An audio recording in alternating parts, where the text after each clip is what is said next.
नबी की चादर कितनी बड़ी है कि जब से पैगंबर इस्लाम ने हुक्म सुनाया उस वक्त से लेकर आज तक और सुबह क़यामत तक नबी पर कसरत से दुरूद शरीफ पढ़ने वाले की तादाद संख महासंख नहीं बल्कि लातादाद होगी। इतनी तमाम उम्मतियों को नबी एक छोटी सी चादर में कैसे जमा कर सकते हैं? लोगों, इसका जवाब अगर आपको चाहिए तो ये उलमा बैठे हुए हैं, हदीसों कुरान के हिसाब से आपको जवाब मिल जाएगा। मगर मैं आपको एक थ्योरी दे रहा हूँ, उसे याद कीजिए और उसको जवाब देकर फिर मेरी बारगाह में ले आइएगा। हदीसों कुरान के हिसाब से जवाब दे दिया जाएगा। इस किस्म के सवाल अगर आपसे कोई करे, कहिएगा नादान मेरे नबी की नूरी चादर को नाप रहा है, उसके कॉलर को बगैर खौफ कतर पकड़ लीजिएगा और इसी हिंदुस्तान की सरजमीन एक अजमेर की नगरी है, वहां ले जाइएगा। कहिएगा नादान नबी की नूरी चादर नाप रहा है, पहले ये बता कि मेरे ख्वाजा का प्याला कितना बड़ा था। मेरे ख्वाजा ने एक छोटे से प्याला में तमाम आना सागर के पानी को जमा कर लिया। जब एक अल्लाह का वली ऐसा कर सकता है तो तमाम नबियों का इमाम बदरजे औला कल मैदान महशर में अपनी नूरी चादर में तमाम उम्मतियों को जमा कर सकते हैं। ढूंढा ही करे सदरे क़यामत के सिपाही, वो किसको मिले जो तेरी चादर में छुपे। पढ़िए दुरूद शरीफ, अल्लाहुम्मा सल्ली अला सलाम अलैका या रसूल अल्लाह सल्लल्लाहु तआला अलैहि वसल्लम। आज की ये मुख्तसर मेरी गुफ्तगू बिल्कुल मुख्तसर होगी, घबराने की बात नहीं है। कुछ बातें बताकर मैं चला जाऊंगा। इसाले सवाब की घर से महफिल है, सभी लोग जानते हैं। जनाब सूफी भी कहा जाए तो कम नहीं है, सूफी कहना उनके लिए बेहतर है। जनाब नसरुद्दीन साहब के उलमा की कदर करने वाले थे। जब भी मुलाकात हो तो दौड़ कर आना, मिलना, सलामो कलाम, गुफ्तगू, बैठना बैठाना वगैरह बहुत सारी बातें। उनकी तारीफ करने के लिए नहीं आया हूँ, बस आपके जहन में ये बात डाल दूं कि हर आदमी और हर कुर्बो जवार में ऐसा आदमी हो जाएगा तो वो यहाँ भी कामयाब रहेगा, कल मैदान महशर में भी। इंसान इस रूए जमीन पे तशरीफ लाया है और आया है तो उसे जाना है, ये सभी लोग जानते हैं। और जितने भी फिरके हैं, जितने भी मज़ाहिब हैं, सबका इत्तेफाक है कि जो आया है उसको जाना है। मगर इंसान इस दुनिया से चला गया तो वो खुद से अपनी मंजिल तक नहीं जा सकता। इंसान इंतकाल किया, क्या वो खुद से चल करके अंधेरी कब्र की मंजिल तक पहुंच सकता है? का नहीं पहुंच सकता। तो जिंदों की जिम्मेदारी है कि वो उस मुर्दे को अंधेरी कब्र तक पहुंचाए। जो लोग जिंदा हैं वो उनकी जिम्मेदारी है।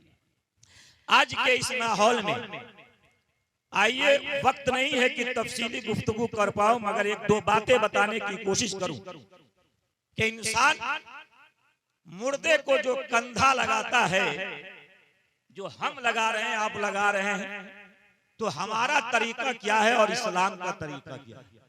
अभी जिस तरीके से आप किसी मुर्दे को कंधा लगाते हैं, क्या वो बेहतर है? क्या इसके अलावा भी कोई है? तो सुनिए, सबसे बेहतरीन तरीका किसी मुर्दे को कंधा लगाने का क्या है? फुकहा फरमाते हैं किसी मुर्दे को कंधा लगाना चाहो तो रसूलुल्लाह की हदीस पाक के ज़िम्न में सबसे पहले तुम उस खाट के दाहिने साइड में सर के जानिब चले जाओ और वहां कंधा लगाओ और 10 कदम चलो। आज 2 कदम चलते हैं, दूसरा इंसान आता है, धक्का मारकर निकाल देता है और वो 2 कदम चलता है, हम फिर उसके पीछे आते हैं, धक्के मारकर उसको निकालते हैं, फिर चौथा आता है, 2 कदम चलते हैं, 4 कदम चलते हैं, फिर उसे निकाल दिया जाता है। मगर इस्लाम का तरीका भी तो है, इस्लाम के तरीके पर आपको अमल करना चाहिए। क्या तरीका है? कहा अगर किसी मुर्दे को कंधा लगाना चाहो तो सबसे पहले सर के जानिब दाहिने साइड में चले जाओ और 1-2 कदम नहीं बल्कि 10 कदम चलो। कितने कदम चलने? कितने कदम? सुभान अल्लाह बाद में कहिएगा, पहले बताइए कितना कदम? 10 कदम चलना है। आगे फरमाते हैं ठीक उसके पीछे यानी पैर के जानिब आ जाइए दाहिने साइड में और कंधा लगाइए, 10 कदम चलिए। कितने हो गए? 20 कदम हो गए। का उसके बाद फिर आप चले जाइए सर के जानिब बाएं साइड में और वहां कंधा लगाइए, 10 कदम चलिए। कितने हो गए? 30 हो गए। अब उसके बाद आप तशरीफ ले आइए पैर के जानिब बाएं साइड में, वहां कंधा लगाइए और 10 कदम चलिए। सारे कितने हो गए? 10 10 और 10 10 मिलकर 40 कदम हो गए। अब रसूल पाक की हदीस पाक सुनिए। आका सल्लल्लाहु ताला अलैहि वसल्लम ने इरशाद फरमाया, जो किसी मुर्दे को इस तरीके से कंधा लगा करके 40 कदम चलता है, उसके 40 गुनाह कबीरा को अल्लाह माफ फरमाता है। 40 गुनाह कबीरा को अल्लाह माफ फरमाता है। और जस्ट उसके नीचे एक और हदीस पाक मेरे ज़हन के अंदर है। आका सल्लल्लाहु अलैहि वसल्लम ने फरमाया, जो इस तरीके से किसी मुर्दे को कंधा लगाकर 40 कदम चलता है, हतमी तौर पर उसकी मग़फ़िरत फरमाता है। जरा सोचो मुसलमान, आप जिस तरीके पर अमल कर रहे हैं उससे क्या फायदा है? 2 कदम चले, काम तो हो गया मगर फायदा तो कुछ नहीं हुआ। और इस तरीके से अगर आप 10 कदम आगे सर के जानिब दाहिने साइड में, उसके बाद पैर के जानिब दाहिने साइड में, फिर सर के जानिब बाएं साइड में, फिर पैर के जानिब बाएं साइड में, अगर आप इस तरीके से कदम चलते हैं और 40 कदम चलते हैं तो 40 गुनाह सगीरा नहीं बल्कि गुनाह कबीरा को अल्लाह माफ फरमा देता है और हतमी तौर पर आपकी मग़फ़िरत कर दी जाती है। इसलिए जो तरीका अहले सुन्नत वल जमात का है, जो सही तरीका है, उस तरीके से अगर आप अमल करेंगे तो इंशाअल्लाह तबारक व तआला आपका काम भी सुन्नत के मुताबिक हो जाएगा और आपके नामा अमाल में आप ही दर्ज होते होंगे। आइए एक बात और बताऊं, बहुत सारे लोग सवाल करते हैं और इसलिए बताता हूं कि किसी के यहाँ कोई इंतकाल करता है तो घंटों आधे घंटे तक 40 मिनट 1 घंटे तक मोबाइल पर हमको रहना पड़ता है। क्यों भाई? हर इंसान को, जितने लोग हैं सबको इन बातों की जानकारी होनी चाहिए। आइए बहुत से लोग कहते हैं कि हुजूर बताइए कि मर्द के लिए कितने कपड़े हैं, औरतों के लिए कितने? तो फुकाहा बैठे हुए, उलमाए किराम बैठे हुए, मर्द के लिए 3 कपड़े हैं, औरतों के लिए 5 कपड़े हैं। मर्द के लिए जो 3 कपड़े हैं उसकी तफसील सुनिए। जो 3 कपड़े हैं उसमें एक बड़ी चादर है और उसके बाद कुर्ता है और तहबंद, ये 3 चीजें। बड़ी चादर, तहबंद यानी जिसको लुंगी कहते हैं, और कुर्ता, ये 3 चीज मर्द के लिए। औरत में 2 और ज्यादा है, 2 और बढ़ा दिया गया है, एक दुपट्टा है और दूसरा सीना बंद, और 3 ये 5 हो गए मर्दों के लिए 3। आइए आसान तरीका बता देता हूँ कैसे मुर्दे को कपड़ा पहनाइएगा, सारे लोग समाप्त करेंगे, उलमा हमारी मदद फरमाएंगे। कहा फुकाहा ने कि जिस तख्ते या चौकी पर आप मुर्दे को कपड़ा पहनाना चाहते हैं उस तख्ते या चौकी का पाक और साफ होना जरूरी है। पाक और साफ होना जरूरी है। और उसके बाद उस तख्ते पर आप कपड़ा जो पहनाना है लाकर रखिए और लोबान की धुनी उठाइए। लोबान की धुनी उठाई, चौकी के चारों बगल या तख्ते के चारों बगल घूम जाइए, 1 मरतबा या 3 मरतबा या 5 मरतबा, कम से कम 1 मरतबा घूम जाइए ताकि उसकी खुशबू जो है वहां इर्द गिर्द फैल जाए। अब उसके बाद सबसे पहले उस तख्ते पर क्या बिछाएंगे? कहा कमर के पास जो आप बांधने के लिए रखते हैं पहले उसको बिछा दीजिए, और उसके बाद सबसे नीचे बड़ी चादर बांधने वाला जो सामान है उसको बिछाने के बाद सबसे पहले बड़ी चादर बिछाइए और उसके बाद तहबंद बिछाइए और उसके बाद कुर्ते का नीचे वाला हिस्सा बिछाइए, ऊपर वाला हिस्सा लपेट कर सर के जानिब रख दीजिए। एक बात और ध्यान खोल करके सुनिए कि तहबंद की लंबाई, कुर्ते की लंबाई और उस बड़ी चादर की लंबाई क्या होगी? तहबंद की लंबाई जो हम आमतौर पर रख रहे हैं थोड़ी गड़बड़ी कर रहे हैं। तहबंद की लंबाई लोग सोचते हैं कि दुनिया में जिस तरह लुंगी नाफ के पास से पहनते थे वैसे ही जो है तहबंद की लंबाई कर दी जाए। नहीं, ये खिलाफे औला है। बेहतर और मुनासिब ये है कि तहबंद की लंबाई ये पेशानी से लेकर अंगूठे तक होनी चाहिए। तहबंद की लंबाई पेशानी से लेकर उस अंगूठे तक होनी चाहिए। चादर की लंबाई पैर से बाहर हिस्सा बांधने का, सर से बाहर हिस्सा बांधने का। कुर्ते की लंबाई जो है आप रान तक रखिए। बेहतर यह है कि रान से नीचे, जिसको आप ठेहुना कहते हैं ना, घुटना, घुटने के नीचे, ये उसकी लंबाई। मर्द और औरत के कुर्ते में थोड़ा सा डिफरेंस याद रखना। मर्द और औरत के कुर्ते में थोड़ा सा फर्क है। मर्द का जो कुर्ता बनाइएगा दाहिने मोढ़े पर थोड़ा सा चीड़ा होगा, काट दीजिए। और जो औरत का है उसके सामने यानी सीने के पास, यहाँ सामने थोड़ा सा कटा होगा। मर्द और औरत के कुर्ता में यही फर्क है, यही डिफरेंस है। अब आइए कैसे बिछाइएगा।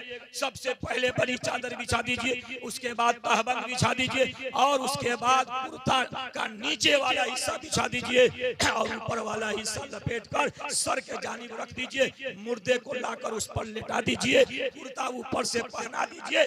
सुरमा अगर लगाना है तो लगाना है, लगा दीजिए। और उसके बाद लपेटिए तहबंद को, पहले बाएं तरफ से, फिर दाहिने तरफ से, फिर बड़ी चादर को लपेटिए, पहले बाएं तरफ से, फिर दाहिने तरफ से, और उसके बाद कमर के पास बांध दीजिए, पैर के बाहर बांध दीजिए, सर के बाहर बांध दीजिए। इस तरीके से अगर आपने किसी मुर्दे को कपड़ा पहनाया तो सुन्नत के मुताबिक कपड़ा पहनाना।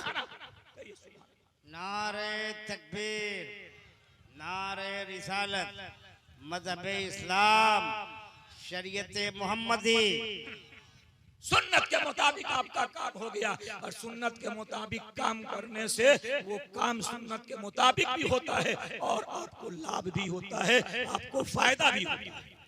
वक्त काफी गुजर चुका, इसलिए मैं अपनी बातों को खत्म कर रहा हूं। मगर एक बात और, जब मुर्दे को इंसान दफना देता और जैसे दफनाया सैकड़ों टन मिट्टी ऊपर से ला देता, और उसके बाद एक आवाज निकलती, चलिए यहाँ से चलिए।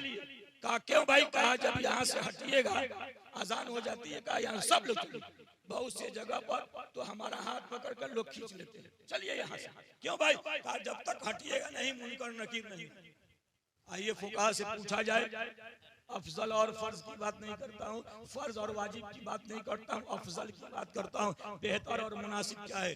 फुकाहा फरमाते हैं उतनी देर तक उस कब्र के पास रहना बेहतर है जितनी देर में एक ऊंट खरीदा जाए, उसे ज़बह किया जाए, उसके गोश्त को अलग किया जाए, उसके गोश्त को बूटी बूटी बनाया जाए, और उस गोश्त को बूटी बूटी बनाए हुए गोश्त को गरीब और फुकरा में तकसीम कर दिया जाए। इतना काम करने में जितना समय लगता है उतनी देर तक उस कब्र के पास रहना बेहतर है, मुनासिब है, अफजल। मैं आपसे पूछना चाहता हूं कि जिस बाप ने आपको बैंक दिया, बैलेंस दिया, जमीन दिया, जायदाद दिया, घर दिया, मकान दिया, दुकान दिया, सब दिया, उसके फायदे के लिए आप थोड़ी देर उस कब्र के पास रह करके आप पढ़ नहीं सकते? और कोई चला जाए, गांव का लोग चला जाए, खानदान का लोग चला जाए, हम चले जाए, लोग चले जाए, मगर उसका बेटा क्यों जाएगा, उसका रिश्तेदार क्यों जाएगा? थोड़ी देर वहां बैठ करके उसे कुरान की तिलावत करनी चाहिए ताकि उससे मुर्दे को तस्कीन हो और मुर्दे को फायदा मिले। लोगों, मैं आपसे कहना चाहता हूँ, वक्त नहीं है कि तफसीली गुफ्तगू करूं, वरना नहलाने का भी तरीका आपके सामने रखता है। एक बात और, फुकाहा से पूछा जाए कब्र की ऊंचाई क्या होनी चाहिए? कब्र की ऊंचाई 1-1.5 हाथ 2 हाथ बना देते हैं, और बारिश होती है, पानी बीच में लगता है, कब्र धंस जाती है, कहते हैं बड़ा गुनहगार था। काम आपने गड़बड़ किया है, काम आपने गड़बड़ किया है, और उस मुर्दे को आप गुनहगार बना रहे। कब्र की ऊंचाई 1 बालिश से 1.25 बालिश, इससे ज्यादा नहीं। 1 बालिश बित्ता को कहते हैं, 1 बालिश या 1.25 बालिश। कब्र का ढांचा ऊंट की पीठ देखे वैसे ही ढांचा बना दीजिए, ऊंट की पीठ उसी तरह ढांचा बना दीजिए। चारों तरफ अगर पानी बरसे तो चारों तरफ पानी नीचे चले जाए, ये ढांचा। और सैकड़ों टन मिट्टी आपने दिया, 1 या 1.25 बालिस्ता की ऊंचाई, ऊंट के पीठ की तरह उसका ढांचा। अब उसके बाद फातिहा पढ़ने वाले फातिहा पढ़े, अजान दिए, चले गए। मगर मैं आपको एक बात और बताता हूं, फिर मेरी बात खत्म हो जाएगी। आप मुर्दे को तलकीन जरूर कीजिए। अगर आपको नहीं आता है तो बुला लीजिए कारी इसराफिल साहब को, हमारे बड़े अजीज हैं, मुबारकपुर के साथी। ये हलचल शिवानी भी बैठे हुए हैं, कमरहट्टी याद करेंगे तो हम याद पड़ जाएंगे जी। भरे सभी लोग हमको जानते हैं। तलकीन कीजिए मुर्दे को। आप जितना काम करते हैं उसके बाद एक आदमी और नहीं कोई मिले तो इमाम साहब को कहिए, कब्र के सिरहाने खड़े हो जाए और तलकीन करे, यानी मुर्दे का नाम और मुर्दे के बाप का नाम ले।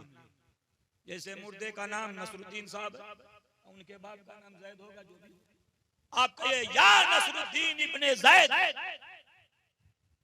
या नसरुद्दीन इब्ने जैद, या नसरुद्दीन इब्ने जैद, कुल ला इलाहा इल्लल्लाह, कुल ला इलाहा इल्लल्लाह, कुल ला इलाहा इल्लल्लाह, कुल रब्बी अल्लाह व दीनी अल इस्लाम व नबी मुहम्मद सल्लल्लाहु अलैहि वसल्लम। मुर्दे को तलकीन की, इससे कितना फायदा होगा, कितना फायदा होगा। फरमाया जाता है कि जब पहली दफा आप कहेंगे या फला इब्ने फला तो मुर्दा सुनेगा, दूसरी मर्तबा जब आप उतारेंगे उठकर बैठ जाएगा, तीसरी मर्तबा जब आप कहेंगे या नसरुद्दीन इब्ने जैद तो आपकी तरफ मुखातिब होगा, कहेगा मेरे मोहसिन बोल क्या बात है, मेरे मोहसिन बोल क्या बात है। ये और बात है कि उसकी आवाज आप नहीं सुन पाएंगे, बोलो मेरे मोहसिन क्या बात है। जब वो कहेगा तो आप कहिएगा कुल ला इलाहा इल्लल्लाह, कुल ला इलाहा इल्लल्लाह, कुल ला इलाहा इल्लल्लाह, कुल रब्बी अल्लाह व दीनी अल इस्लाम व नबी मुहम्मद सल्लल्लाहु अलैहि वसल्लम। उलमाए इकराम ने कहा कि इम्कान है कि उसी वक्त सवाल करने वाले फरिश्ते सवाल करे तेरा रब कौन है, तो आप ऊपर से बोल रहे हैं बोल दो रब्बी अल्लाह, वो मुर्दा बोल देगा आपकी आवाज सुनकर रब्बी अल्लाह, मेरा रब अल्लाह। फिर दूसरा सवाल होगा तेरा दीन क्या है, तो आप बता रहे हैं ऊपर से ए मुर्दे बोल दो दीन अल इस्लाम, मेरा दीन इस्लाम है। इनके बारे में क्या कहते थे, कहते हैं नहीं, क्या कहते थे, ऊपर से आप बता रहे हैं बोल दो ये तो मेरे आका जनाबे मोहम्मद रसूलुल्लाह। हो सकता है ऐसा हो जाए, तो आपको तलकीन करने से मुर्दे को फायदा हुआ कि नहीं हुआ। इसलिए मैं आपसे गुजारिश करूंगा कि आप मुर्दे को तलकीन जरूर कीजिए, और जो तरीका मैंने आपके सामने रखा कपड़ा पहनाने का, ले चलने का, मिट्टी देने का, ये सारी चीजों पर अमल कीजिए। इंशाअल्लाह तबारक व तआला आप यहाँ भी कामयाब रहेंगे। सही तरीके पर अमल करने की वजह से आपके नाम अमाल में भी सवाब होगा और उस मुर्दे को भी तस्कीन होगी, अल्लाह उसकी मगफिरत भी फरमाएगा। एक सवाल जिसके लिए बहुत सारे लोग बेचैन, मोबाइल पर भी फोन गया, सवाल का जवाब सुन लीजिए, उसके बाद मेरी बात खत्म हो जाएगी। लोगों का सवाल है कि ये जो दाहिने और बाएं कंधे पर फरिश्ते हैं, जब हम चलते हैं तो लिखते हैं, अच्छाई करते हैं तो अच्छाई लिखने वाला फरिश्ता, बुराई करते हैं तो बुराई करने वाला फरिश्ता, बुराई लिखने वाला फरिश्ता, बोलते हैं तो लिखा जाता है, करते हैं तो लिखा जाता है। मगर जिस दिन हमारे जिस्म से रूह निकल जाती है तो इनका काम खत्म हो गया। क्या करेंगे? सवाल अच्छा है, क्या करेंगे? दो फरिश्तों के बारे में आप जानते हैं कि दाहिने कंधे पर और बाएं कंधे पर, मगर मैं आपको बताता हूं कि अल्लाह तबारक व तआला अपने फजल और करम से हर बंदे के लिए 10 फरिश्ता, एक दो नहीं 10 फरिश्ता। एक फरिश्ता आपके आगे रहता है, एक फरिश्ता आपके पीछे, ये दो फरिश्ता दोनों कंधे पर, दो फरिश्ता आपके दोनों होंठ पर, दो फरिश्ता आपके दोनों आंखों पे, तो और एक फरिश्ता आपकी पेशानी पर, एक फरिश्ता आपके पूरे चेहरे पर। ये 10 फरिश्ता। आगे जो फरिश्ता रहता है वो आगे से खतरात से आगाह करता है, खबरदार चलोगे तो खतरे में पड़ जाओगे, बात मान लीजिएगा, दिल की तो रुक जाइएगा, और नहीं तो खतरे में पड़ जाएगा। पीछे से भी आगाह करता है। दोनों कंधे पर जो फरिश्ते वो आपकी अच्छाई और बुराई लिख रहे हैं, 4 हो गए। दो फरिश्ता आपके दोनों होंठ पर, कहा किस लिए? कहा बंदा जब मेरे महबूब पर दुरूद शरीफ पढ़ते हैं तो उस दुरूद में ये मिठास पैदा कर देते हैं। सुभान अल्लाह। मिठास पैदा करने के लिए दो फरिश्ता अल्लाह ने आपके दोनों होठों पर लगा दिया। एक फरिश्ता आपकी पेशानी पर, कहा इसका काम क्या है? कहा जब बंदा मेरी बारगाह में सजदा करता है ये फरिश्ते उस सजदे में तरफ पैदा कर देते हैं। सुभान अल्लाह। दो फरिश्ता आपकी दोनों आंख पर, ये आपकी दोनों आंखों की हिफाजत करने के लिए अल्लाह ने दो फरिश्ता लगाया, और एक फरिश्ता आपके पूरे चेहरे पर। कहा किस लिए? कहा जब आप सो जाते हैं मुंह खुल जाता है, कान के अंदर सुराख, नाक में सुराख है, हो सकता है कोई मूजी जानवर आपके मुंह में घुस जाए, नाक में घुस जाए, कान में घुस जाए, मगर ये जितने लोग यहाँ बैठे हैं कभी आपने सुना है कि आपके मुंह में सांप घुसा? नहीं। इसलिए कि अल्लाह तबारक व तआला ने हर बंदे के पूरे चेहरे की हिफाजत के लिए जब वो सो जाता है तो एक फरिश्ता लगा, पूरे चेहरे की हिफाजत के लिए। जरा सोचो मुसलमानों, अल्लाह तबारक व तआला किस तरह आपसे मोहब्बत करता है, कितनी मोहब्बत करता है, इतनी मोहब्बत करता है। माँ जितनी अपने बेटे से मोहब्बत करती है उससे 70 गुना ज्यादा अल्लाह अपने बंदों से प्यार करता है, अपने बंदों से प्यार करता है। कोई भी माँ नहीं चाहेगी कि उसकी औलाद मुसीबत में फंसे। जब माँ नहीं चाहेगी तो खुदा 70 गुना ज्यादा मोहब्बत कर रहा है। वो कब चाहेगा कि आप मुसीबत में फंसे? ये आपकी हाथ की कमाई है जिसकी वजह से आप मुसीबत में पड़ते हैं और आप परेशानी में पड़ते हैं। लोगों, जनाब नसरुद्दीन साहब चले गए, अल्लाह के प्यारे हो गए। उनके जो बच्चे हैं, साहिबजादे हैं, लड़के हैं, उनकी जिम्मेदारियां इंतकाल करने के बाद शानो शौकत के साथ ये जलसा, ये सारा काम अच्छी बात है। क्या कभी आपने जब वो थे तो पानी मांगे तो दिए? मैं आपसे पूछना चाहता हूं, रसूलुल्लाह की हदीस पाक आपके सामने नहीं है? आका सल्लल्लाहु अलैहि वसल्लम ने इरशाद फरमाया, जो बेटा अपने माँ बाप की चेहरे की जियारत एक लम्हे के लिए मोहब्बत की नजर से कर लेता है उसे एक हज का सवाब दे दिया जाता है, उसे एक हज का सवाब दे दिया जाता है। माँ बैठी हुई है, बाप दरवाजे पर बैठा हुआ है और आप घर के अंदर चले जाते हैं, माँ बेचैन है कि बेटे की चेहरे की जियारत हो जाए, मगर एक लम्हे के लिए आपके पास वक्त नहीं है कि आप माँ के बगल में बैठ करके उससे मीठी मीठी बातें कर सके। क्या आपने नहीं हदीस पाक पढ़ा? आपने पढ़ा है कि माँ के कदमों के नीचे जन्नत है, ऐसे ही जन्नत में चले जाइएगा। एक शेर पढ़ते हैं तो लोग मचल जाते हैं, तुमको और जन्नत से क्या मतलब, वहां भी दूर हो, हम रसूलुल्लाह के जन्नत रसूलुल्लाह। लोग मचल जाते हैं, जन्नत रसूलुल्लाह की सही बात है, मगर आप रसूलुल्लाह के बने हैं? आप रसूलुल्लाह के बन गए?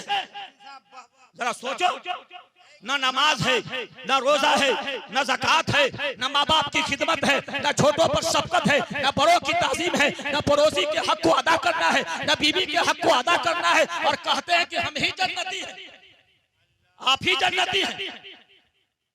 लोगों, जन्नत तो आपके लिए बनाई गई है, सही बात है, मगर आप जन्नत में जाओगे ये कोई गारंटी नहीं है। याद रखिए, मैदान महशर में सबसे पहले अगर किसी का हिसाब होगा तो शहीद होंगे। पूछा जाएगा क्या किया तुमने? कहा अपनी गर्दन को कटा दिया। गर्दन को कटा दिया किस लिए? कहा मौला तेरी रजा के खातिर, रसूल की खुशी के लिए। अल्लाह तबारक व तआला फरमाएगा तुम झूठे हो। जरा सोचो, तुम झूठे हो, तुम मेरी रजा के लिए गर्दन नहीं कटाए हो, तुम दुनिया में नाम कमाने के लिए गर्दन कटाए हो। दुनिया में तेरा नाम हो चुका, अब यहाँ कुछ मिलने वाला नहीं। एक फरिश्ता इसे घसीट के मुंह के बल जहन्नम में डाल दे। क्या हाल होगा उस वक्त जब शहीद का ये आलम है? तो आपका हमारा क्या हाल होगा? आप कहते हैं जन्नत हमारी है, हम ही जन्नत में जाएंगे। दूसरे नंबर पर जिसका हिसाब होगा जानते हैं कौन होंगे? हम जैसे गुनहगार होंगे। दूसरे नंबर पर जिसका हिसाब होगा हम जैसे लोग होंगे। कहा आपने क्या किया? कहा इल्म सीखा और सिखाया, तेरा पैगाम लोगों तक पहुंचाया। किस लिए? कहा तेरी रजा के खातिर। कहा झूठे हो, झूठे हो। जिस वक्त अल्लाह तबारक व तआला फरमाएगा तुम झूठे हो, दिल पर क्या गुजरेगी? जरा सोचो, 9 साल मदरसे में रह करके सभी लोग खाए हैं। वो दाना, वो आब, वो दाना अगर बाप देख ले तो किसी बच्चे को मदरसा में नहीं भेजेगा। और आज सिला क्या मिल रहा है कि तुम झूठे हो। तुम इसलिए झूठे हो कि मेरी रजा के लिए इल्म सीखे और सिखाए नहीं, बल्कि तुम दुनिया में नामो नमूद के लिए, नाम कमाने के लिए, तू दुनिया में नाम कमाने के लिए इल्म सीखे और सिखाए। दुनिया में तुझे मुफ्ती कहा जा चुका, अब यहाँ कुछ मिलने वाला नहीं। हे फरिश्ते इसे भी घसीट कर जहन्नम में डाल। क्या हाल होगा उस वक्त? जरा सोचो। तीसरे नंबर पर जिसका हिसाब होगा वो गनी होंगे, मालदार होंगे, जो गरीबों की मदद करते होंगे। उनसे सवाल होगा, वो कहेंगे माल जमा किए मौला, तूने माल दिया, दौलत दिया, सरवत दिया, सब दिया, गरीबों में बांटा, मदरसे में दिया, यहाँ दिया, वहां दिया। कहा क्यों दिया? कहा तेरी रजा के खातिर। अल्लाह फरमाएगा झूठे, मेरी रजा के लिए नहीं, मेरे खातिर नहीं। दुनिया में नाम कमाने के लिए लोग तुझे गनी कहने लगे, सखी कहने लगे। दुनिया में तुझे गनी कहा जा चुका, सखी कहा जा चुका, अब सिला यहाँ मिलने वाला नहीं। ए फरिश्ते इसे भी घसीट जहन्नम में डाल। जरा सोचो मुसलमानों, आज नमाज नहीं कहते जन्नत हमारी, आज इबादत नहीं, बड़ों की ताज़ीम नहीं, छोटों पर शफकत नहीं, माहौल बिगड़ता जा रहा, माँ बाप की कद्र नहीं करते। इसलिए मैं कहना चाहूंगा, आपको ये पैगाम देना चाहूंगा, बदलिए अपने तमाम कारनामे को, और जो सलीका और तरीका मजहब इस्लाम का है, उस मजहब इस्लाम के तरीके को इख्तियार कीजिए। वरना याद रखिए कि तरीके मुस्तफा को छोड़ना है वजह बर्बादी। इसी से कौम दुनिया में हुई बेइख्तियार अपनी, और न संभलोगे तो मिट जाओगे। ऐ हिंदी मुसलमानों, तुम्हारी दास्तान तक भी न होगी दास्तान, इसलिए संभालना पड़ेगा। मैं आपसे पूछना चाहता हूं, हर एतबार से हम अच्छे हैं।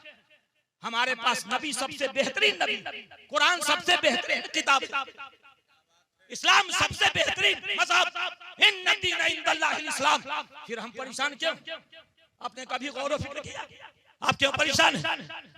आप कब सोचेंगे, कब संभलेंगे? इसलिए मैं कहना चाहूंगा आपसे कि संभलिए, सुधरिए, तरीके मुस्तफा को इख्तियार कीजिए। आज जहां नजर डालते हैं भाई भाई में झगड़ा, बाप बेटे में झगड़ा, माँ बेटी में झगड़ा, सास ससुर में झगड़ा, सास पुतों में झगड़ा, ये सारे मामला सामने खुल करके आ रहे। क्यों? मजहब इस्लाम यही सिखा रहा है, क्या यही मजहब इस्लाम का तरीका है? हलचल साहब, ये गैर मुस्लिम, उसने कहा वकील साहब कि मैं कुरान को नहीं पढ़ता, पढ़ाई नहीं, हदीस के बारे में नहीं मालूम, फिक़ह की किताब के बारे में मालूम नहीं, उसूल फिक़ह नहीं जानता, मैं कुछ नहीं पढ़ता। मैं मुसलमानों को पढ़ता हूँ, मैं मुसलमानों को पढ़ता हूँ। मुसलमान जैसे चलता है हम भी चलते हैं, मुसलमान जैसे खा रहा है हम भी खा रहे हैं, मुसलमान जैसे दस्तरखान बिछाता है हम भी उसी तरह बिछाते हैं। और ये हक है कि वो हमारे यहाँ आकर के हमारे सारे कारनामे को लेकर चले गए और हम दूसरे के कारनामे को तैयार करते जा रहे हैं। क्या हो गया आपको? आप जिन एक्टरों की आप नकल कर रहे हैं वो जहन्नमियों की, आपने सोचा कभी क्या सिला मिलने वाला है? आपको नकल करनी है तो अहमद मुख्तार की नकल कीजिए, औलिया किराम की नकल कीजिए, उलमा की नकल कीजिए, शोहदा की नकल कीजिए, मजहब इस्लाम के तरीके पर चलिए। इसका हर जज्बा एहसास मिटा देता है, खुद को माहौल से बेगाना बना देता है और वजह तस्कीन दिलोजा बना देता है।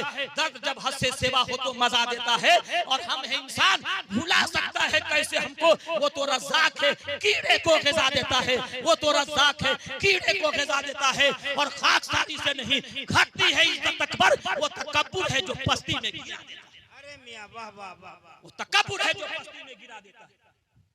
वक्त नहीं है वरना बहुत कुछ बताता, मगर आखिरी बात, ये फरिश्ते कहां गए? काम आपका बंद, आप कुछ कर नहीं सकते। ये चले कहां गए? इनका वर्क क्या हुआ?